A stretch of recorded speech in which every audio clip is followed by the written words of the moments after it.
Hello and welcome to the latest Liverpool Echo Blood Red podcast. I'm Matt Addison with Ian Doyle, Paul Gorst and Tom Cavilla all with me.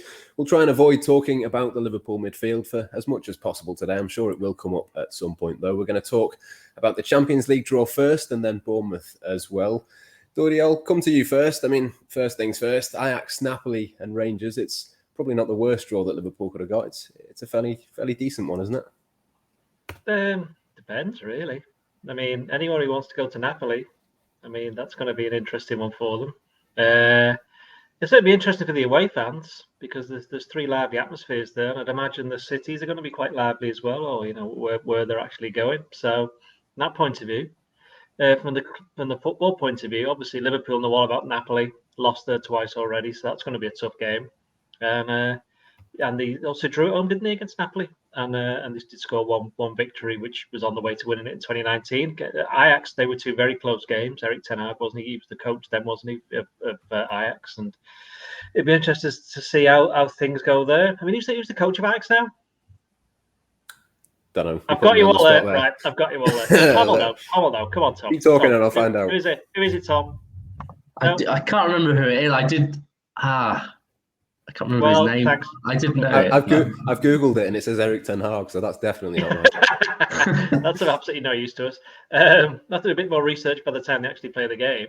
Although at the time of recording this podcast, we still don't even know when the games are taking place. So that in itself will be interesting. And of course, there's Rangers, which for old people like me, every time Liverpool play a team from whether it's England or Scotland or any other kind of British team, it's the Battle of Britain.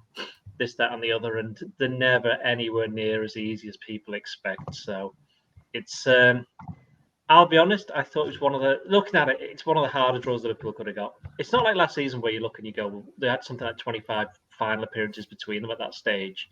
The Atletico Madrid, Liverpool, Porto, and AC Milan, but it's not going to be easy for them. I think it'll be Liverpool and Napoli battling out for the top position, I suspect.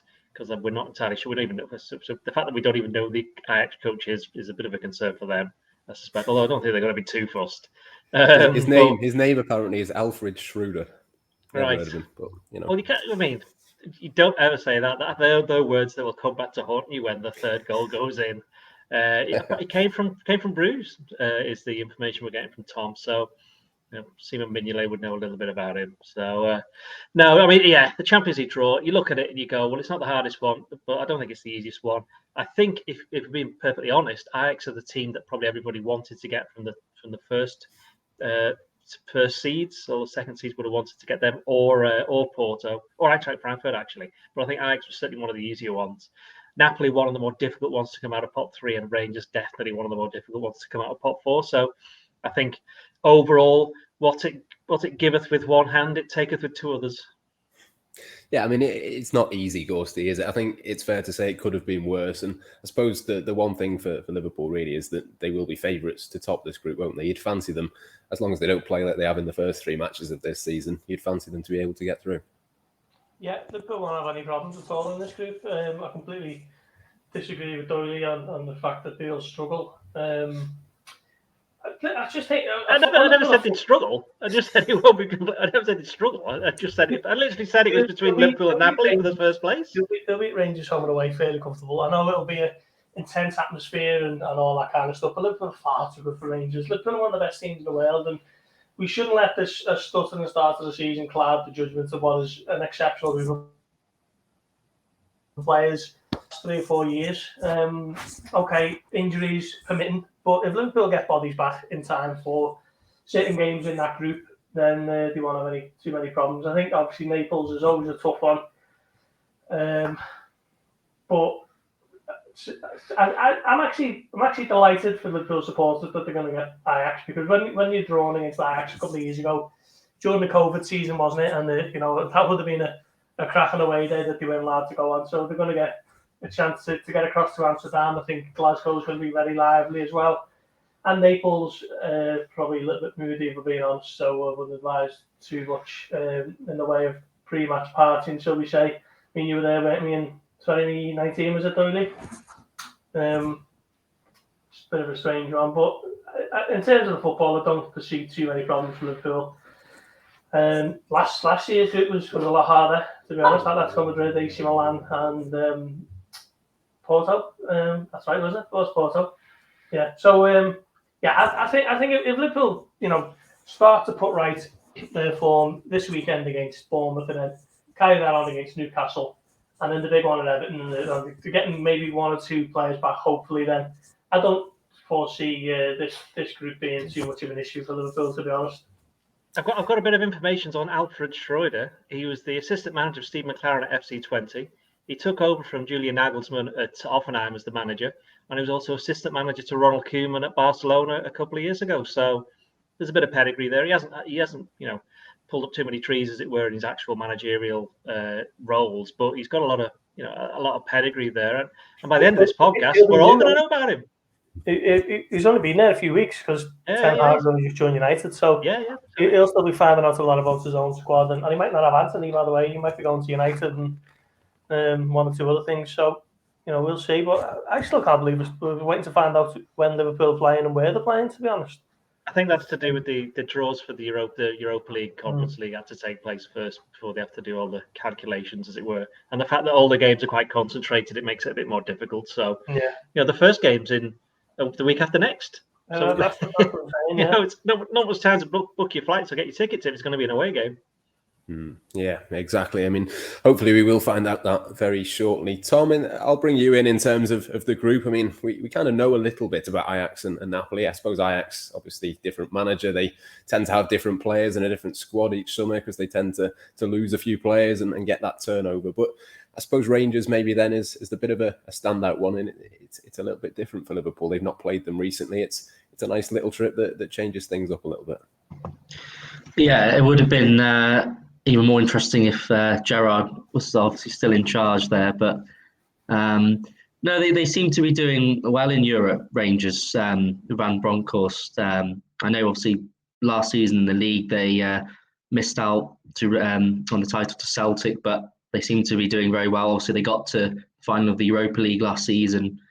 And yes, seem to be, for some reason, have a record of doing well in Europe. Obviously, that's continuing now that they've qualified for the Champions League. And, that's going to be a really difficult place to go to, Ibrox. Obviously, the atmosphere is going to be quite intense for the players, but I'm sure Liverpool will be used to that just from playing at Anfield, really. So, yeah, it'll be interesting. It was quite... I think it's quite a nice draw. Getting Rangers, it's not really something we get too often. A lot of the time it's just sides, from France, Germany, Italy, wherever else. But it might be quite nice to have that sort of game. It's something a little bit different. Like I said, two very passionate fan bases. And Rangers, they play good football as well. So, yeah, it should be a good game. You wouldn't imagine Rangers will completely sit off and defend the whole game. They've got some good attacking players.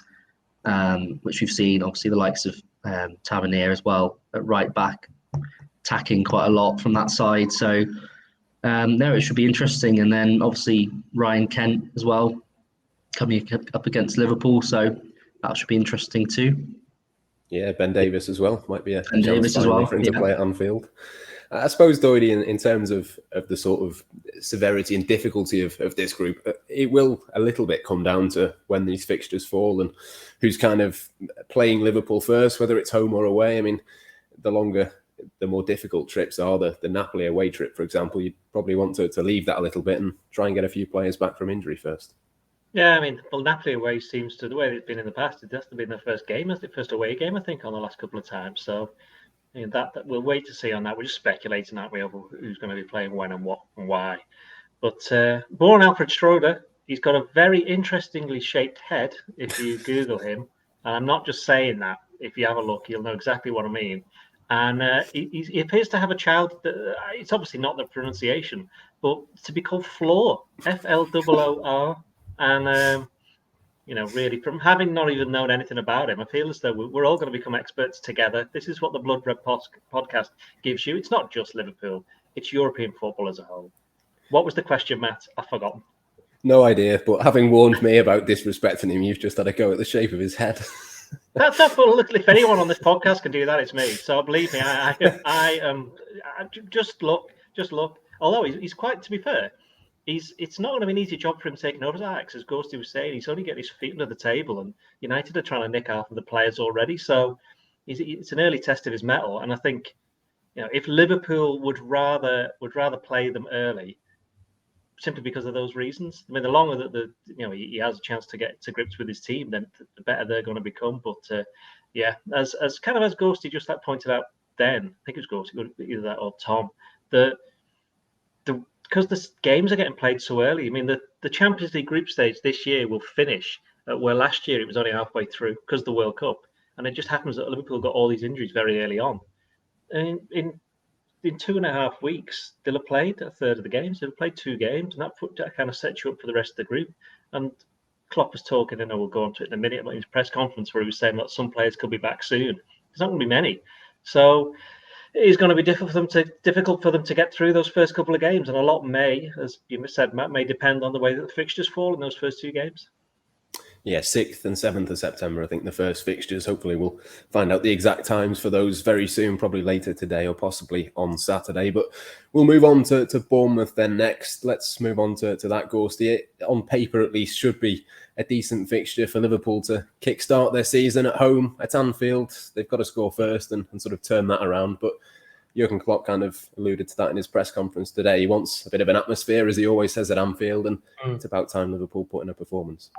Yeah, I thought Monday night might be the ideal time for Liverpool to turn it around and put a stop to a kind of what was an underwhelming start to the season. Now it looks like a really poor one, doesn't it? The worst one for a decade. So I suppose on the flip side, if you can't kind of rouse yourself for an evening game at Manchester United, maybe a gentle looking Saturday afternoon at home to Bournemouth is the kind of opposite of that, and maybe that will help. Certainly something's got to change because Liverpool have been really poor. I mean, I know Klopp said he spoke about the Fulham game being disappointment, but he could take positives from other sections of the game. I disagree with him on the United one. I thought, while that can happen in terms of losing at United, I thought Liverpool were really, really disappointing in terms of the team. The 11 that he had out was a strong 11, and they didn't put in anywhere near the kind of performance that you might have expected. And Palace, they fought back with a big show of character for the final half hour when Núñez went off, but never really looked like putting Palace under too much pressure before that Luis Diaz goal. So a lot's got to change. He said in his press conference that there was quite a, he as much as he probably would, kind of read the riot act on Wednesday to them and said he had to get a few things off his chest. And it wasn't a conversation. It was very much a him telling the players, probably in no uncertain terms, what he thought. So hopefully that does lead to a change in performance. He has called on the atmosphere because I think, I've got a feeling that he thinks a Saturday afternoon against the team who are kind of low profile, low maintenance like Bournemouth, he's maybe looking at the Anfield atmosphere being a little bit passive at times, and I can sort of see what he means if that's what he's thinking. So he's called for a big atmosphere. Hopefully he gets it, and Liverpool finally get back to winning ways. Yeah, things have got to change, Tom, in terms of the levels of performance and the cohesion. But I suppose in terms of shaking things up, it's probably quite difficult. We heard from Jurgen Klopp before, and there was kind of a few injury updates, but no one back for this weekend. It is going to be the same sort of 13 or 14 players involved tomorrow. It's just a case of they've got to find a way to increase the performance levels.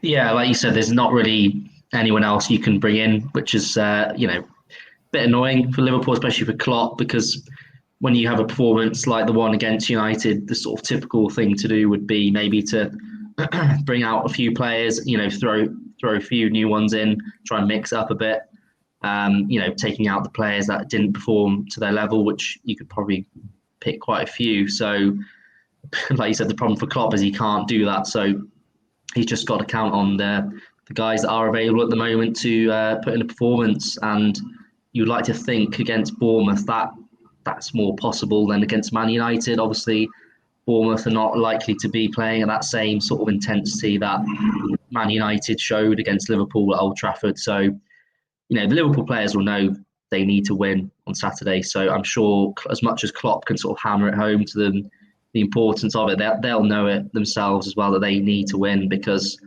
if they don't win against Bournemouth, that is, it's really worrying. particularly as other teams have been playing against Bournemouth. Arsenal made it look easy. I think they could have had a fourth goal that was ruled off by Jesus. So that was away from home as well. Would have been a 4-0 win. So, Liverpool can't really have many excuses if they don't win on Saturday, really. I know they're missing players, but you've got to be beating Bournemouth at home. It might not be a comfortable win. It doesn't need to be a comfortable win, but it needs to be a win. So 1-0, I was saying the other day, 1-0, you take it at this point. It's to just get the 3 points. Yeah, Joel Matip, Curtis Jones, Thiago not far away, Jurgen Klopp said. Diogo Jota getting closer, but he's not there yet, Doyle. Regardless of that, though, as Tom says, there's no real excuses there to not beat Bournemouth. If Liverpool play anything like what they can play, they should, in theory, win this game relatively easily. Yeah, well, when was the last time Liverpool won a game relatively easily? Anyone? Anyone remember? I can't seem to remember. Leeds 6-0, was it, or something? Did we beat Leeds 6-0? I can't remember.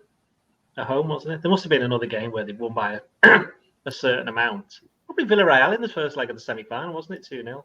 Can't really count City in the Community Shield because that was a close game until right at the end. So, yeah, I mean, with Bournemouth, I think, as Tom says, Liverpool just need to win, and there's not a lot the Klopp can do. Although we'll get into the teams in a bit, and there's actually probably a bit more than people realise that he can change, because he could arguably just have got rid of, as Tom said, lots of players. But it's a strange one. I'm kind of in agreement with Gorst a little bit in the sense that kind of Klopp made reference to it. If you go through an entire season, you have a spell where you draw 2 games and lose 1. That's not unusual. The only problem for Liverpool is that this is right at the start of the season. You can lose at Man United. Lots of teams do that, although admittedly increasingly fewer than have done in recent times, over the last couple of years. But, certainly for Liverpool, I've said it before, they've not lost, there's no other ground that they've lost more, away ground, they've lost more than Old Trafford. So that's not unusual. You can draw against a team like Fulham, who've come up certainly the first game of the season. And you will inevitably get home games where you kind of struggle to break teams down, which is what Liverpool did against Palace. Problem there is that Núñez got sent off, so they were down to 10 men when they were 1-0 down. So you could argue that's a point gained, really. So I think if you look at it, Liverpool, you could say it's they had to work hard to get the point against Palace. They were lucky to get a point against Fulham, but and United, they didn't play particularly well. But you look at all the games, they've created chances. And the other team haven't created a lot of chances. Fulham didn't have a lot of chances. They hit the post, admittedly. Crystal Palace didn't have a lot of chances. I think they hit the post as well, didn't they? The outside of the post, And United obviously didn't have a lot of chances, but they hit the post as well. So it depends which way you want to look at it, because United nearly scored 2 goals to Liverpool. So Liverpool are doing some things right, but it's just not quite clicking. And if it was just these 3 games, you go fair enough. But as Ghosty wrote in his verdict on Monday night, adding all the games towards the end of last season where they were conceding the first goal, then you got a bit of a problem. And Klopp kind of made reference to it in his press conference today, where he was kind of saying, what certain reasons of why players might be a bit tired and this, that, and the other. But we know that they haven't had much rest, and we've spoken about this in several podcasts now, where we've discussed the fact that Klopp likes to prepare his team for the season. He hasn't had a lot of time to do that. They knew they were coming into the season undercooked, but then you put on top of that the fact that key players have got injured. There isn't a lot of wriggle room, and I do think that if they don't beat Bournemouth, suddenly looking at that Newcastle game and the Everton game and thinking they might not get anything from those 2 either, and then you're 6 games into the season and it's like, well, what's going on here? Yeah, 1 game at a time, though. Let's just go one game at a time. Let's do them all. Let's do them all. Who've we got after that? Wolves. Let's do them all. Yeah, Wolves and then Chelsea. Yeah, so Liverpool will have 2 points, won't they, by the time they break up in September. I suppose in terms of the performance, Gorsty, it will make a big difference, as it always does, as it always has done throughout this run, in terms of the first goal that goes in. The longer it takes for a goal to come for Liverpool tomorrow, and the longer, possibly even if Bournemouth were to take the lead, I mean, then suddenly we are talking about what Jurgen Klopp mentioned in terms of the Anfield atmosphere. Things could start to get a little bit uneasy in the stands as much as on the pitch. Yeah, I worry for it if Bournemouth score first, because I think the atmosphere will turn, to be honest. I think there'll be loads of groaning and moaning, and it'll be difficult for that to kind of turn back again. That'll be the 8th game in a row that Liverpool have conceded first in the Premier League, and it's a remarkable statistic. And the fact that they've only lost one of those shows you how good they are at kind of responding to adversity. But sooner or later, it's going to catch up on you. And in fairness, you could probably argue that it did during that first game. Tottenham scored first and the Liverpool equalised, but ultimately that's what cost them the Premier League title, if you want to boil it down to that. I never really felt Liverpool were going to get anything out of Monday's game. They didn't start well. Kind of put a little bit of a 5-10 minute spell together towards the end of the first half. But even when they equalised, they didn't really lay siege to United. They were quite comfortable again, the same way Palace were. And it's just going to make a massive difference just starting with a bit of intensity instead of, realising that you're in games 25 minutes in and sometimes you're a goal down. So, I mean, that's got to change.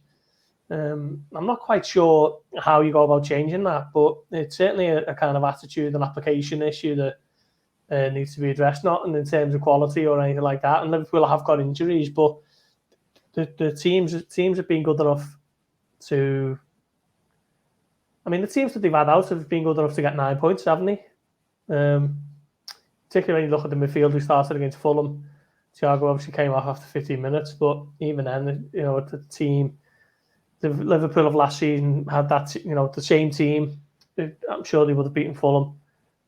Palace was a little bit different in terms of having a man less for half an hour, but it just seems to be that the root cause of the issues has been that kind of slack start where they haven't really clicked into gear until they found themselves a goal down and they've sort of sheltered themselves into action. And even then, it's been too little, too late. So something's definitely got to change tomorrow. You've got to see a really positive sort of first half and then see where you are. And hopefully it's enough to have probably already put the game to bed against a newly promoted side like Bournemouth.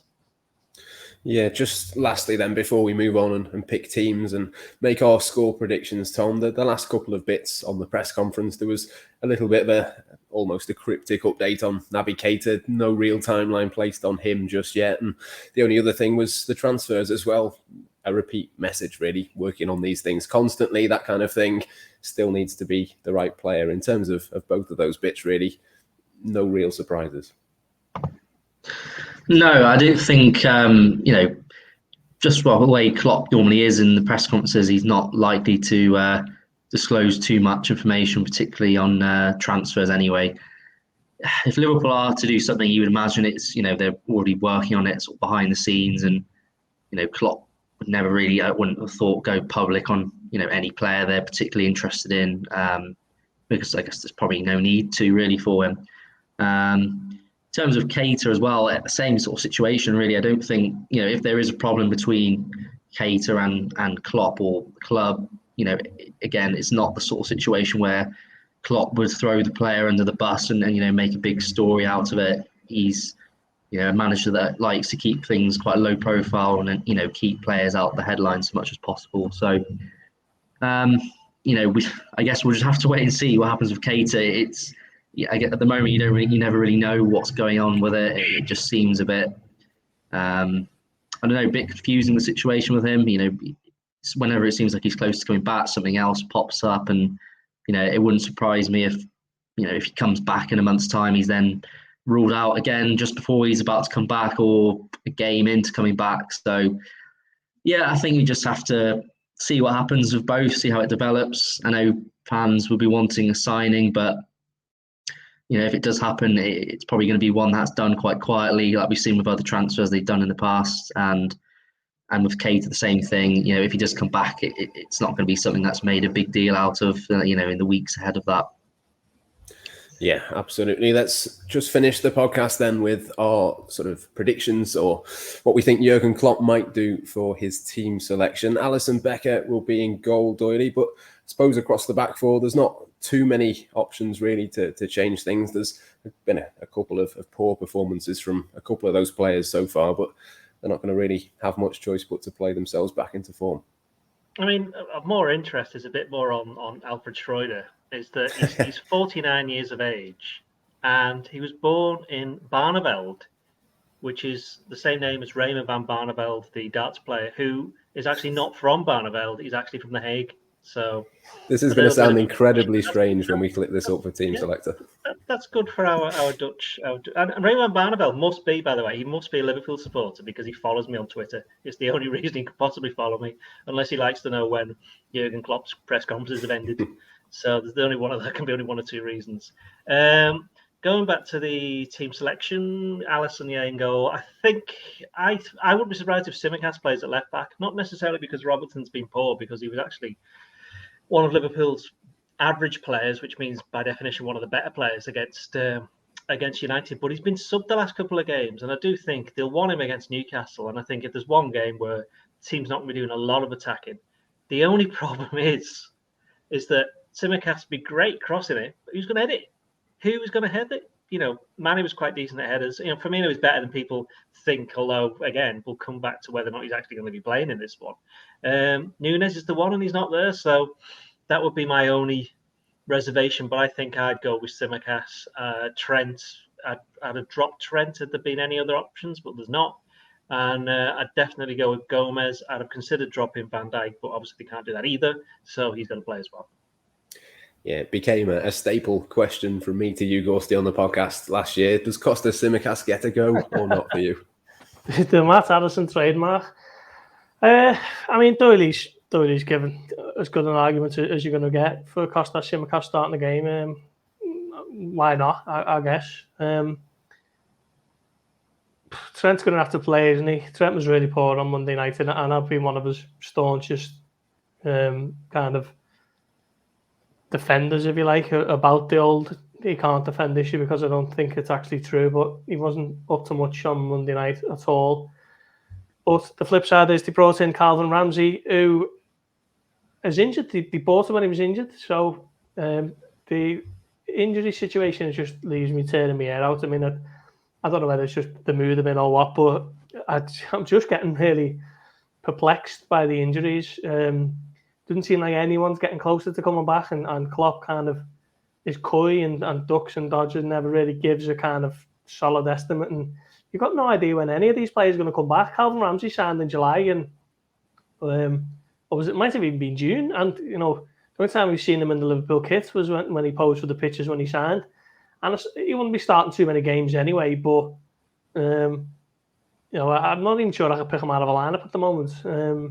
Thiago has obviously got that issue as well, and Jota had one training session in Thailand, was it, Doyle? And then he went back on the shelf. Oxlade-Chamberlain hasn't played since the middle of July. The injury situation is just incredible, really, because so many people anticipated it. But the worrying thing is just how none of them seem to be anywhere near returning to the team. So to answer your question, Tsimikas, yes. Alexander-Arnold, yes. And it's going to have to be Joe Gomez and Van Dijk, isn't it? Tsimikas or Robertson for you, Tom? I assume the other three are probably going to be the same. Yeah, I don't think there's any harm in giving Tsimikas a go. Like you said, whenever he comes on off the bench, he always looks lively when he comes on. So maybe just mix up for this game and freshen things up a little bit. So yeah, I think maybe give Tsimikas a go, and can always bring Robertson on later on if needed as well. So yeah, I think like Ian was saying, maybe Trent might have been rotated as well, but like you said, there's no one to do that. So just have to recall Conor Bradley from his loan. But no, yeah, Tsimikas in. Theo would not appreciate a player being taken away from his beloved Bolton, even if it is to play for Liverpool every now and again. Let's move into the midfield, and I think this is where it could get a little bit more interesting, to be fair. I'll let you go first, Dodie. I'm going to change things up a little bit, as much as you can, with the limited options that Liverpool have got. But what are you going to do in the centre of the pitch? Fabinho's got to come back, even though he was terrible against Crystal Palace. He was actually all right for half an hour against United. James Milner, it's not fair on him to start so many games, so he's out. Henderson's got to stay in because there's not a lot else. And given the fact that there's not that many midfield options, I will just go with those two midfield. Those two. That's it. Yep, that's the same for me. I'm going with a 4-2-3-1 3-1 type thing.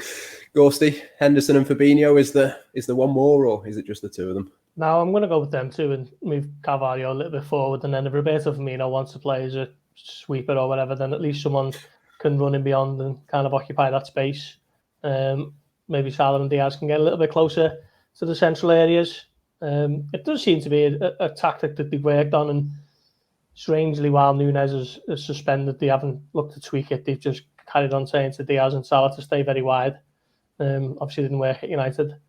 But that sending off looks worse and worse by the hour, doesn't it, Nunes? He really has put Liverpool in the proverbial there by getting himself sent off. He could have done with him, could have done with him for the last half hour against Palace. Certainly could have done with him at United and could use him tomorrow. But as it is, it's Roberto Firmino again, who gets in the team purely because he's the only centre-forward they've got, because he's been really, really poor so far this season. He doesn't get in my team for tomorrow, but Tom, we'll go through the midfield first. Who's your midfield? Yeah, I was kind of thinking something along the lines of what you said, with the two in midfield like that. Because I'd like to see Carvalho given a start for this game. I think he looked really bright in the games he's come on in so far. So I don't think there's any harm in giving him a go really from the off, just from what he's the promise he's shown so far. So I think we'll probably get onto that now with Carvalho. Yep, Carvalho as a 10 for me. Elliott on the right, Diaz on the left, and Mohamed Salah through the middle. I just want Salah near to that goal. Doyle, what's the formation in terms of your front four players? Yep, that's the same. Over to Ghosty. Excellent stuff. Ghosty, Firmino, Salah on the right. Is Elliott missing out? That seems a little bit harsh on him. Elliott can miss out. It's probably a bit harsh because he's been one of the few decent performers, hasn't he? But yeah, Elliott's drop out. Stick Carvalho in. Let him have a little bit of a go against a team who we would have played against last season, of course. Firmino, just by virtue of having no one else, Diaz on the left and Salah on the right. Tom, which way are you going? I was going to say I wouldn't mind seeing, Elliott and Carvalho playing together, but whether or not Klopp will do that is another question. Firmino, I don't know. He probably will play Firmino, but I maybe would drop him for this one and then bring him on later on. But yeah, we'll see what he does. But I would probably drop Firmino. And play who? Elliott and Carvalho. And the other two, yeah. Diaz and Salah, yeah. Salah through the middle, I think makes sense, doesn't it? We've just not seen him anywhere near the goal for the first couple of games, which is not ideal. But anyway, those are our teams then. Let's move on to match predictions. We'll quickly go round everyone. Doyle, you first. Are Liverpool going to win? They'll definitely win because I'm not there. So a weekend off for me. 2-0. Yep, I'm going 2-0 as well. Gorsty? Yeah, I can't argue with that. They just can't afford to concede first because I do really think the crowd might turn if that happens. But should be straightforward enough, shouldn't they? Yeah, it could be a difficult first few minutes before they do score, but hopefully that comes sooner rather than later. Tom, to finish us off, are you going 2-0 as well or mixing it up a little bit? No, I was saying the other day on the podcast, I think it might be a bit more of a scrappy game, maybe 1-0. I don't think there's going to be that much in it. I mean, might be wrong now that I've said that it's probably going to be 4-0, but no, I'll go for 1-0. I think it's just going to be one of those where they just sort of, hanging on a little bit towards the end. So I might go for 1-0. In your last two answers, you've kind of covered all the bases. You just said, do this might happen, and this might happen. Just make a decision. 1-0, but 1-0. I wouldn't surprise me if they do turn it on. It's just 1-0. 1-0. Might be 1, might be 2, might be 4. We'll see. Either way, I'm sure we'd all take that. Just about time for Liverpool to get a win on the board. Any sort of win will do. But I think that'll just about do us for this podcast. All the usual stuff, of course, in all of the usual places. But from myself, Matt Addison, from Ian Doyle, Paul Gorst and Tom Cavilla. Until next time, it's goodbye for now.